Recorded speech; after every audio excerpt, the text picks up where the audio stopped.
For generations, we were taught a clear and linear story of human civilization. It began, we were told, not with a bang, but with a seed. Around 10,000 B.C., the last ice age was loosening its grip on the planet. The great sheets of ice retreated, and in the Fertile Crescent, the arc of land stretching from Egypt to the Persian Gulf, a revolution took place. We call it the Neolithic Revolution. This is the story of the first farmers. The narrative is simple, logical, and profound. Hunter-gatherer groups, nomadic tribes who had roamed the earth for millennia, began to settle. They domesticated plants. For example, emmer wheat, barley. They domesticated animals, such as goats, sheep, cattle. This shift from foraging to farming was, according to the established timeline, the prerequisite for everything that followed. Agriculture created surplus food. Surplus food allowed populations to grow. Growing populations required permanent settlements, and from these settlements, villages grew into towns, and towns into the first cities, like Uruk or Catalhoyuk. Only after this stability, after the demands of farming were met, did humans have the time, the resources, and the social structure to develop complex culture. This complex culture includes specialization of labor, social hierarchies, organized government, and, crucially, monumental architecture and complex religion. For decades, this was the bedrock of archaeology. The sequence was non-negotiable. First came agriculture, then came settlements, and only then, much later, came the temple. This model defined our understanding of progress. It placed Stonehenge around 3000 B.C. and the pyramids of Giza around 2500 B.C. firmly after the establishment of sophisticated agricultural societies. Before farming, humans were presumed to be primitive, small bands incapable of the massive coordination, engineering, and abstract thought required to build anything larger than a hut. This was the story. It was clean, it was logical, it made sense. Until it didn't. The glitch in our timeline is not a subtle error. It is a sprawling, 22-acre complex of carved megaliths, sitting atop a barren hill in southeastern Turkey. It is called Göbekli Tepe, the Potbelly Hill. In the 1960s, the site was dismissed by surveyors as nothing more than a medieval cemetery, the land disturbed by nothing but broken limestone slabs. It sat ignored for decades. Then, in 1994, a German archaeologist named Klaus Schmidt arrived. Schmidt wasn't just digging randomly. He was following a hunch, based on finds from a nearby site. When he looked at the gravestones on Potbelly Hill, he saw something others had missed. He saw worked stone. He saw purpose. What Schmidt and his team unearthed didn't just challenge a few details of the Neolithic story. It detonated the entire timeline. As the dust settled, the carbon dating results came in. The earliest layers of Göbekli Tepe were dated to approximately 900 to 600 B.C. Let us be perfectly clear about what this date means. This is not 9,600 years ago. This is 11,600 years ago. This is 7,000 years older than the pyramids of Giza. It is 6,000 years older than Stonehenge. It is older than the invention of pottery, older than the invention of writing, older than the wheel, and most importantly, it is older than the accepted date for the start of the agricultural revolution in that region. The people who built Göbekli Tepe were, by all accounts, hunter-gatherers, and what they built defies classification. And this is the critical point. The site itself shows no evidence of being a city in the way we understand it. Schmidt's team found no large-scale domestic housing, no marketplaces, no permanent water source at the ritual core. It appeared to be a place people came to, not a place they lived in. What they found were temples, dozens of massive T-shaped limestone pillars, some weighing up to 16 tons. arranged in perfect circles. These pillars are not crude.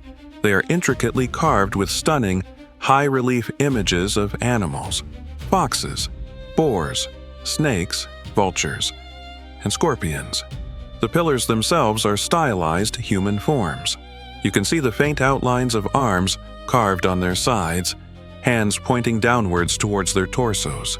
They are enigmatic, silent figures, watching over these circular enclosures. This is the glitch. The established narrative said hunter-gatherers were incapable of this. They lacked the social organization, the engineering know-how, and the symbolic thought. And yet, here it is, stone buried under a man-made hill. The official story of civilization dictates that the temple comes after the farm. Klaus Schmidt, looking at these stones, proposed a radical, terrifying inversion of that entire narrative. What if the farm came after the temple? Klaus Schmidt's hypothesis was revolutionary. He called it the Cathedral on a Hill theory. He argued that Göbekli Tepe was not a product of a settled agricultural society. Instead, it was the catalyst for one. The theory goes like this: Göbekli Tepe was a regional spiritual center, a pilgrimage site. Different bands of hunter-gatherers, perhaps dozens of them, traveled from over 100 miles away to congregate here. Think of the logistics. Quarrying, moving, and erecting 16-ton pillars requires a massive coordinated workforce. These hundreds of workers would need to be fed, but these were hunters. You cannot feed a large, stationary workforce for months on end by just hoping a herd of gazelles walks by. The old way of life, hunting and foraging, was inefficient for this new, massive project. Schmidt's theory suggests this spiritual quest, the drive to build the temple, created an unprecedented social pressure. The builders needed a stable, predictable food source. So they began to experiment. Right around Gobekli Tepe, in the hills of the Fertile Crescent, lies the genetic origin point for the world's first domesticated einkorn wheat. The hypothesis is that these hunter-gatherers began cultivating the wild grasses growing nearby, not for daily bread, but to brew beer and make gruel food and drink to fuel the ritual feasts that brought these communities together at the temple. The desire to build a house for their gods forced them to invent agriculture. This hypothesis flips our entire story on its head. It suggests that complex religion and abstract belief were not the result of civilization. They were the engine of it. It wasn't our stomach that led us to settle down, it was our mind, our need for meaning. But there is another theory. This is the honest broker approach, and we must present the counter-argument. Many archaeologists since Schmidt's passing have challenged this grand narrative. They argue it's too simplistic. The opposing view, let's call it the gradual evolution model, is less dramatic but perhaps more plausible. This theory states that the builders of Göbekli Tepe were not pure hunter-gatherers.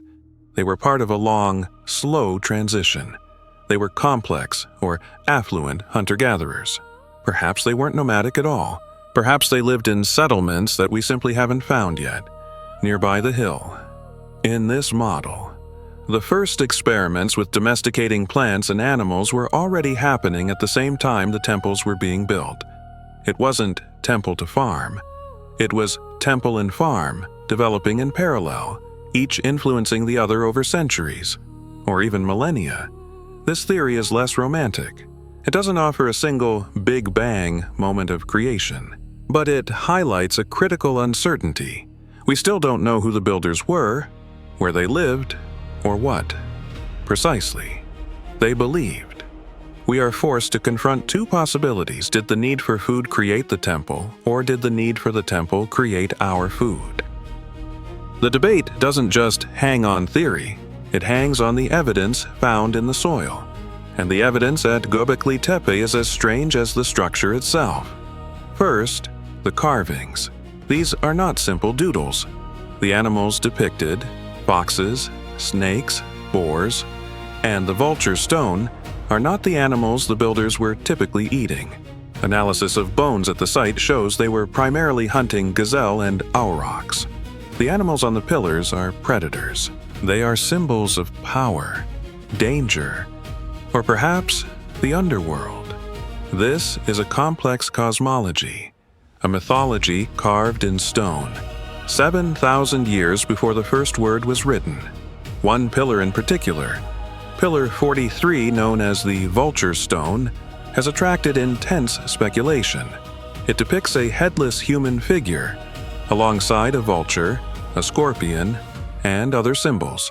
Some researchers, like Graham Hancock, have controversially interpreted this as an astronomical map, a record of a comet swarm that caused the Younger Dryas climate cataclysm, a sudden and brutal return to Ice Age conditions, around 10 to 800 BC. In this interpretation, Göbekli Tepe is a warning, a time capsule from survivors of a lost, advanced civilization. Passing on a message of cosmic disaster, this is a fascinating story. But as honest brokers, we must state that this interpretation is not accepted by mainstream archaeology. The mainstream interpretation is that the vultures are part of a funerary cult.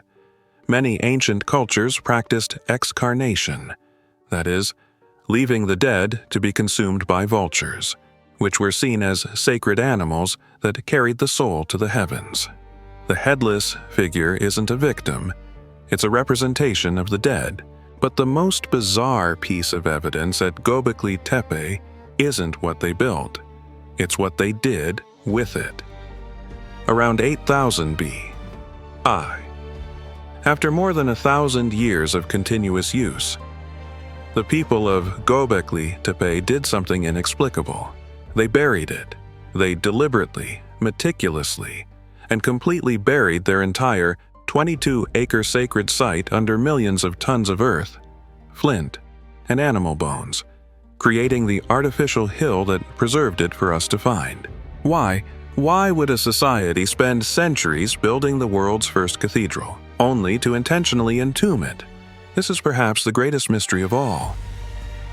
The burial of Göbekli Tepe marks the end of one era and the beginning of another. Was this a ritual act, the killing of a powerful, perhaps dangerous idea? Was it a pragmatic act? Did the climate change, the old religion fail, and the people simply moved on, covering their past as they left? Or, as some speculate, was it a way of protecting it, a time capsule, intentionally left for a future that they, perhaps, knew was coming? The glitch of Göbekli Tepe is profound. It forces us to ask fundamental questions. We assumed we knew the order of operations: farm, city, temple. Göbekli Tepe presents us with temple, farm.